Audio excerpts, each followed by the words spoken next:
Hello అండి, అందరికీ welcome to our channel. ఈరోజు అయితే మా దర్శిక స్కూల్కి వెళ్తుంది. నేను డిమార్ట్లో కొన్ని షాపింగ్ అయితే చేశాను మా దర్శిక కోసం. ఒకసారి మీకు అయితే చూపిస్తున్నాను. ఒకటి వచ్చేసి ఇదండి, ఏదైనా చారు అలాంటివి వేసుకోవడానికి. ఇది వచ్చి 150 రూపీస్ పడింది, చాలా బాగుంది ఇది.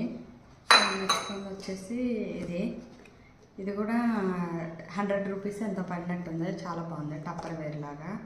ఇది స్నాక్స్ అయి పెడతానికి తీసుకున్నాను. నెక్స్ట్ వన్ వచ్చేసి ఇది వచ్చేసి వాటర్ బాటిల్ మా దర్శికకి. బాగుంది ఇది కూడా. ఇట్లా మామూలుగా అయితే తాగలేదు, పడిపోద్దని నేనైతే ఇలా తీసుకున్నాను. ఇది కూడా 150 రూపీస్ పడింది. నెక్స్ట్ వన్ వచ్చేసి తీసుకున్నాను, చిన్నగా బాక్స్. వీళ్ళు అప్పుడే పెట్టుకుంటాం, ఇంకా తెలియదని ఇది ఒకటి తీసుకున్నాను. నెక్స్ట్ వన్ అయితే ఇది ఒకటి తీసుకున్నాను. ఇట్లా మూతలు ఉంటాయి ఇట్లా.